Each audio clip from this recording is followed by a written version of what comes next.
আসসালামু আলাইকুম। সকল শিক্ষার্থীকে স্বাগত জানিয়ে শুরু করছি ম্যাথ ক্লাস। আজকে আমি ম্যাথ ক্লাসে অষ্টম শ্রেণীর গণিতের দ্বিতীয় অধ্যায় অনুশীলনী 2.1 প্রশ্ন নম্বর হচ্ছে 19, প্রশ্ন নম্বর 15। এই 15 নম্বর প্রশ্নটি সহজে সমাধান দেব। তাহলে দেখো, এখানে দেওয়া আছে রড্রিক গোমেজ 3 বছরের জন্য 10,000 টাকা এবং 4 বছরের জন্য 15,000 টাকা ব্যাংক থেকে ঋণ নিয়ে মোট 9,900 টাকা মুনাফা দেন। উভয় ক্ষেত্রে মুনাফার হার সমান হলে মুনাফার হার নির্ণয় করো।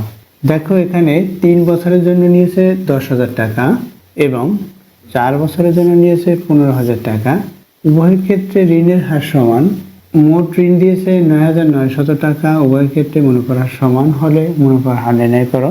যেহেতু উভয় ক্ষেত্রে মুনাফার হার সমান, সুতরাং মনে করি মুনাফার হার ক টাকা। তাহলে দেখো নম্বর 15, মনে করি উভয় ক্ষেত্রে মুনাফার হার ক টাকা।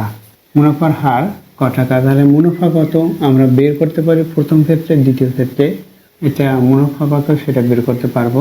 যেহেতু উভয় ক্ষেত্রে মুনাফার হার ক টাকা, সুতরাং আর সমান সমান ক হবে।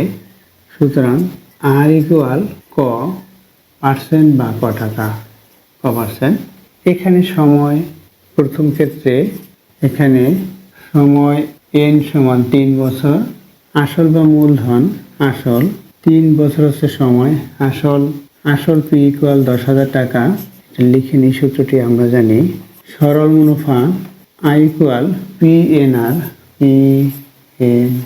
আর, অর্থাৎ সরল মুনাফা I sub 1 equal P N R. P কত? পি হচ্ছে 10,000 টাকা, দেখো, গুণ এন হচ্ছে 3 বছর।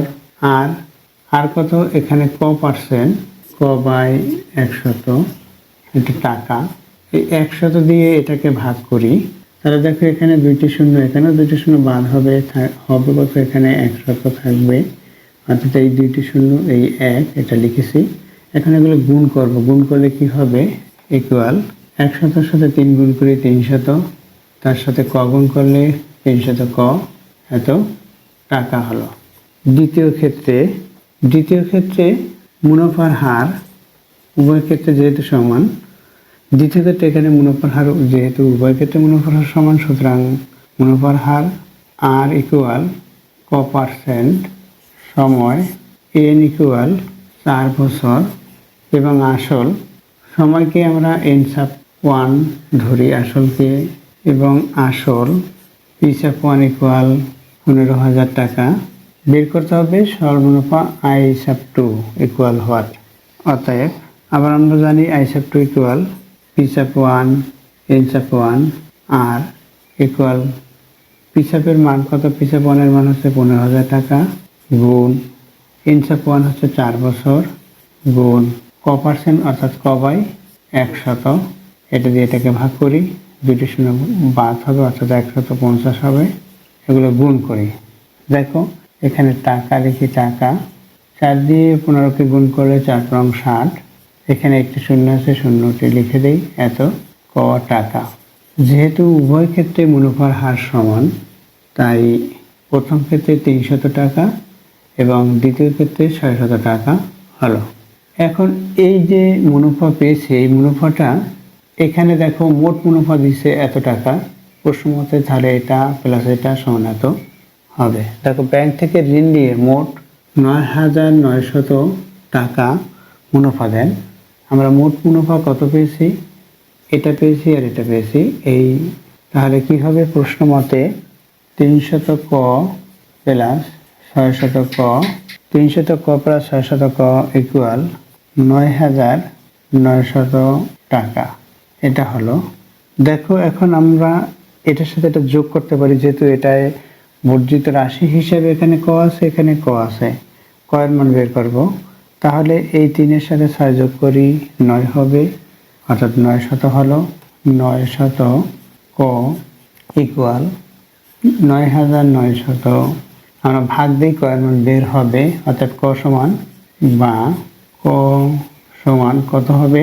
এই 0 বাদ, এই 0 বাদ হবে, অর্থাৎ 900 থেকে ভাগ দিলে আবার 9 দিয়ে 99কে ভাগ করলে 11 হবে, 9 99, অর্থাৎ 11 টাকা হলো। 11% শতকরা মুনাফার হার বের করতে বলেছে, এত টাকা হলো মুনাফার হার, কত হলো পার্সেন্ট, অর্থাৎ 11%।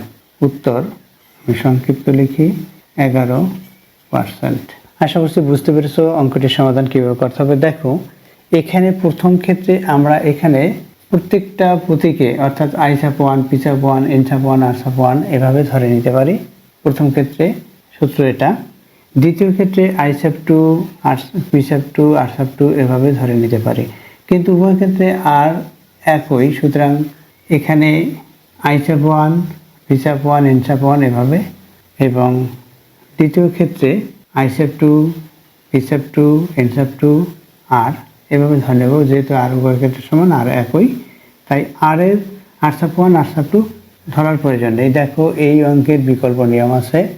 যদি তোমরা বিকল্প নিয়ম শিখতে বা জানতে চাও তাহলে অবশ্যই কমেন্ট সেকশনে কমেন্টস করবে, আমি এর বিকল্প নিয়ম করে দেখাবো।